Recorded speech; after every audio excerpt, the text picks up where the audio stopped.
Bangsa Lemurian kemudian memutuskan untuk mengalah dan pindah ke planet Lemurian. Sebagai antisipasi lainnya, mereka membuat 4 piramida yang berfungsi menopang kaki benua Lemurian yang tersisa, yaitu Indonesia. Dan meninggalkan 4 orang putra-putri terbaiknya, Arkitirema, Gribadar, Glabinara, dan Ringgamana.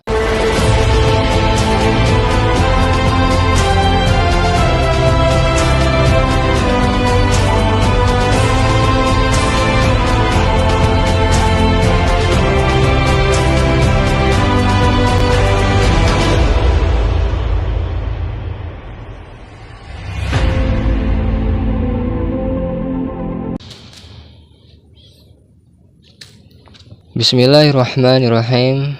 Alhamdulillah. Assalamualaikum warahmatullahi wabarakatuh.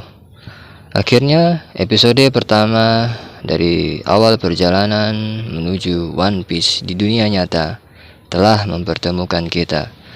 Peradaban manusia dan hikmatul iman. Episode 1, Arkitirema.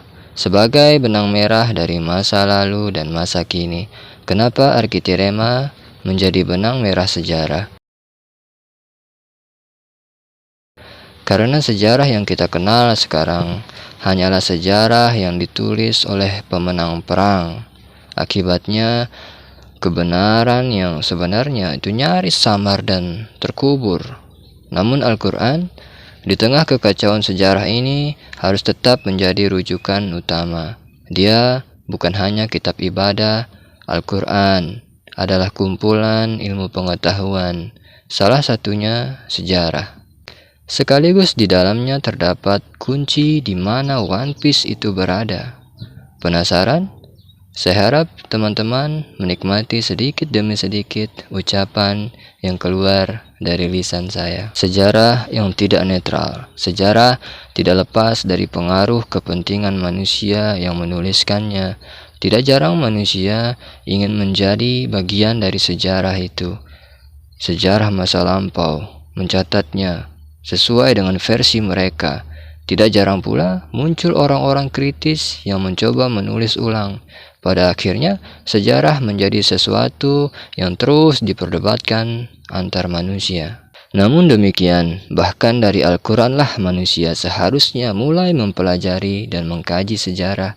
Karena ayat pertama yang turun, Al-Alaq ayat 1, itu mutlak menegaskan tugas manusia akhir zaman adalah meneliti dan mempelajari apa yang sebenarnya sudah terjadi. Kenapa? Supaya kita tidak dimanipulasi, tidak dibodohi, apalagi dibuat tidak mandiri karena tidak tahu bagaimana leluhur kita mewariskan kekuatan, teknologi, dan bahkan harta.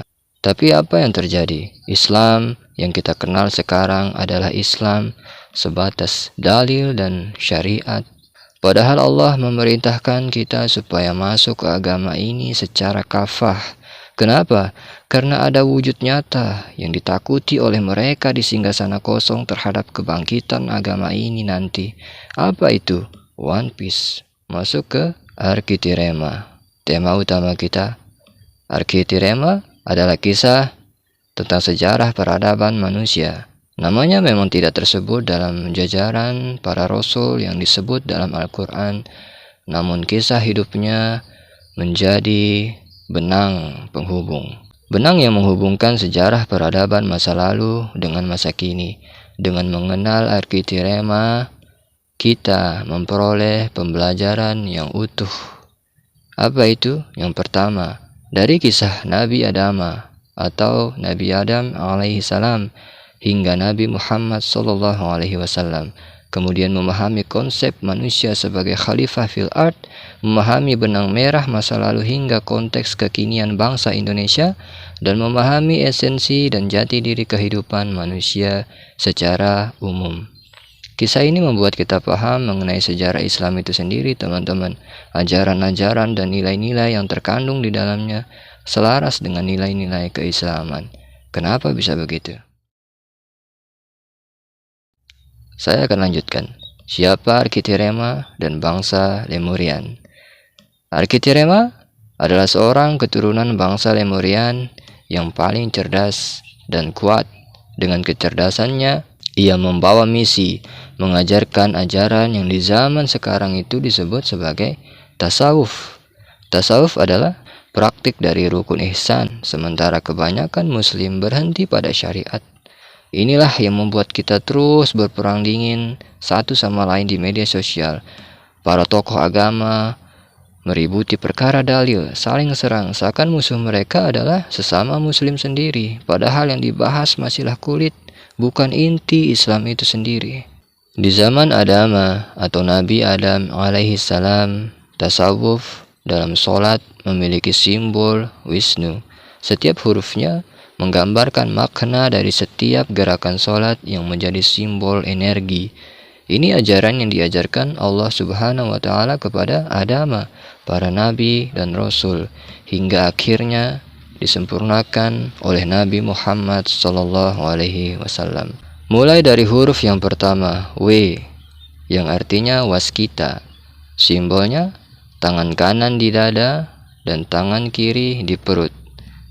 Seperti kita bersedekap saat sholat, maknanya apa? Kewaspadaan, melihat segala sesuatu secara sadar, jauh dari pertimbangan untung rugi, mewaspadai nafsu di dalam diri, dan kemudian mengendalikannya. Kemudian I, irada, simbol badan bungkuk, dengan kedua tangan memegang lutut seperti rukuh. Makna kembali kepada Sang Pencipta. Segala sesuatu tidak pernah kita miliki secara pribadi. Semua yang datang dari Sang Pencipta akan kembali kepada Sang Pencipta. Tidak ada kepentingan lain kecuali bekerja untuk Sang Pencipta. S, satya, simbol tangan di samping badan, berdiri tegak sama seperti gerakan i'tidal. Makna konsisten pada satu jalan, jalan Sang Pencipta. Kita benar-benar tidak akan melenceng dari jalan Sang Pencipta dan tidak akan berpindah kepada ajaran yang menyesatkan. Kemudian H, hambala, simbol sujud tetapi tangan lurus ke depan. Maknanya penyerahan total kepada Sang Pencipta tanpa syarat. Tidak ada lagi ketakutan, tidak ada lagi kekhawatiran, dan tidak ada lagi tawar-menawar. Kemudian huruf N sebagai narita, simbol bersimpuh seperti duduk di antara dua sujud. Makna kita akan dimintai pertanggungjawaban di hadapan pengadilan yang seadil-adilnya. Tidak ada hakim yang maha adil selain Sang Pencipta. Kemudian yang terakhir, U, umadita, simbol menerima semua keputusan Sang Pencipta. Makna menerima tanpa protes semua keputusan akhir apapun yang kita lakukan, kembali lagi kepada Sang Pencipta, baik di dunia maupun di akhirat kelak. Nah, jadi teman-teman mungkin sudah mulai tahu jawabannya kenapa begitu banyak agama dan kepercayaan yang muncul sebelum bahkan setelah Nabi Muhammad SAW wafat. Betul, karena kesalahpahaman sejarah yang akhirnya menjadi kepercayaan yang mengakar dalam budaya masing-masing ras dan bangsa di dunia. Seperti misalkan Sidratul Gautama yang ujung-ujungnya dianggap sebagai dewa. Tetapi kita belum masuk kepada hal-hal itu. Kita lanjut.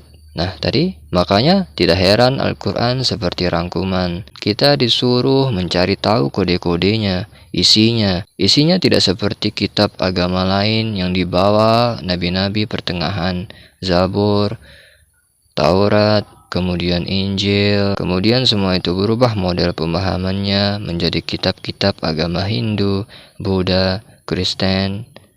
Padahal Allah sudah merangkum semua kitab itu menjadi versi yang sesuai tugas manusia di akhir zaman, Al-Quran. Oke? Saya sengaja merunut awalan ini supaya tidak timbul kesalahpahaman. Langsung ke inti benang merah demi mencapai One Piece. Kisah Argitirema mengenalkan kita mengenai budaya bangsa Lemurian. Bangsa Lemurian ini adalah bangsa yang dijadikan role model oleh Nabi Adam atau Adama. Bangsa yang pekerja keras, memiliki kekuatan, kecerdasan, dan teknologi berbasis hidrogen yang luar biasa. Namun mereka ini tetap punya hati yang luhur, berbudi pekerti yang baik, dan mereka memegang teguh prinsip-prinsip Wisnu yang merupakan simbol-simbol gerakan sholat yang kita kenal sekarang. Karakter bangsa Lemurian. Paduan antara kekuatan, kecerdasan, teknologi, dan keluhuran budi pekerti itu membuat bangsa Lemurian sadar akan peran dan tanggung jawabnya sebagai manusia. Mereka bekerja keras, membangun dan menghidupkan bumi. Bangsa yang penuh pemakluman selalu memperhatikan kepentingan bersama, bukan kepentingan ego masing-masing. Bangsa Lemurian tidak banyak bercakap-cakap, mereka bicara bila memang perlu. Mereka tidak pernah dikendalikan emosi, penuh senyum, dan tidak pernah tertawa terbahak-bahak. Mereka menghargai perbedaan dan menjadikan itu sebagai kekuatan, seperti teraturnya alam semesta yang bergerak menurut sunatullah. Inilah alasan bangsa Lemurian dijadikan role model oleh Adama. Namun demikian, sebagian besar benua Lemurian dihancurkan oleh bangsa Atlantea, atau yang familiar di konten konspirasi itu dikenal sebagai Atlantis. Kalian berpikir mungkin Atlantis itu bangsa terbaik yang pernah ada, bahkan tidak sedikit opini kalau Indonesia adalah Atlantis. Demi Allah, yang jiwaku berada di tangannya. Tidak, justru mereka lah antagonis yang menjadi penghubung kehancuran yang masih kita lihat, termasuk tanah Al-Aqsa. Jadi, benua Lemurian sebagian dihancurkan menggunakan tenaga nuklir yang kemudian menenggelamkan benua Atlantis itu sendiri. So, nuklir. Terkejut? Kalian sudah dapat jawaban lagi. Gambaran tentang apakah masa dulu itu seperti di film purba atau sebaliknya. Mungkin kalian pernah melihat Polo Egghead di anime One Piece dan kebenaran yang diucapkan karakter Vegapunk. Ya, tapi kita belum ke sana. Sumber perang ini adalah rasa iri bangsa Atlantis terhadap kemajuan bangsa Lemurian. Meskipun demikian, bangsa Lemurian sudah memprediksikan hal ini dan menyiapkan antisipasi. Bangsa Lemurian kemudian memutuskan untuk mengalah dan pindah ke planet Lemurian. Sebagai antisipasi lainnya, mereka membuat 4 piramida yang berfungsi menopang kaki benua Lemurian yang tersisa, yaitu Indonesia, dan meninggalkan 4 orang putra-putri terbaiknya, Arkitirema, Gribadar, Glabinara, dan Ringgamana. Keempatnya diberi tugas yang sangat berat. Pertama, membereskan bumi dari dampak radiasi bom nuklir yang diakibatkan oleh kekacauan dari bangsa Atlantea, kemudian membangun kembali peradaban manusia, mengajarkan ajaran Wisnu yang kita kenal sebagai simbol gerakan sholat, bentuk pengabdian kepada Allah Subhanahu wa Ta'ala. Sebelum saya lanjut, kalian mungkin sudah bisa menebak karakter sifat bangsa Lemurian yang kuat, religius, tapi suka mengalah ini mirip dengan siapa? Dan karakter iri, ingin menguasai, itu juga karakter siapa di era sekarang? Ya, kalian tahu sendiri. Tidak bingung lagi kalau ternyata genosida yang terjadi sekarang semua ada cikal bakalnya, bahkan dari zaman Adama. Warisan pengetahuan ini turun ke cucu-cucu Atlantea dan mereka tahu sejarah. Tapi mereka berusaha menulis ulang semuanya, seakan mereka adalah pahlawannya. Negara Inggris saat Perang Dunia menjadi kunci mutlak dari pemahaman total yang sudah berubah tentang sejarah sampai masuk ke buku-buku sekolah. Sayangnya, para Muslim tidak mendapatkan informasi dari para leluhurnya bangsa Lemurian, terutama yang ada di piramida bangsa Indonesia. Lantas, inilah menjadi tugas saya, meski mungkin teman-teman pernah mendengar dalam video-video konspirasi, padahal itu hanyalah kosakata yang membuat kita hanya bertanya-tanya dan akhirnya terkubur kembali. Dan inilah kebenaran yang akhirnya bisa saya sampaikan. Lanjut, karena Arkitirema memiliki kekuatan terbesar di antara mereka berempat, maka ia mendapat tugas paling berat, membangun peradaban manusia dan mengajarkan ajaran Wisnu yang nantinya disempurnakan oleh Nabi Muhammad SAW. Setelah tugas selesai dijalankan, mereka berhibernasi dalam piramida hingga saat ini. Penutup pesan kekini, meskipun bangsa Lemuria sudah meninggalkan planet bumi dan keempat orang tersebut dalam keadaan hibernasi, namun warisan dan jejak budaya bangsa Lemurian perlu dibangkitkan dan dilestarikan. Tentu mereka menunggu kita bersatu, bangkit, dan kita akan menuju One Piece yang saya maksudkan nanti di episode terakhir. Dan yang terutama, bangsa Indonesia yang menjadi keturunan bangsa Lemurian itu sendiri. Komunitas Hikmatul Iman yang dikembangkan oleh almarhum Bang Diki menjadi titik awal pembelajaran dan penerapan etos serta nilai-nilai budaya Lemurian, terutama pada penerapan sistem pendidikan, ilmu bela diri, dan juga teknologi. Meskipun lahir di zaman yang berbeda, bela diri Hikmatul Iman memiliki kesamaan dengan bela diri Lemurian yang berdasarkan gerakan air, yang juga merupakan bela diri yang digunakan oleh Rasulullah Shallallahu Alaihi Wasallam. Di awal episode ini kita fokus dulu pada konsep pemahaman dasarnya supaya tidak ada suzon dan kesalahpahaman. Kita lanjut lebih lengkap lagi di episode kedua. Terima kasih sudah menyimak. Assalamualaikum warahmatullahi wabarakatuh.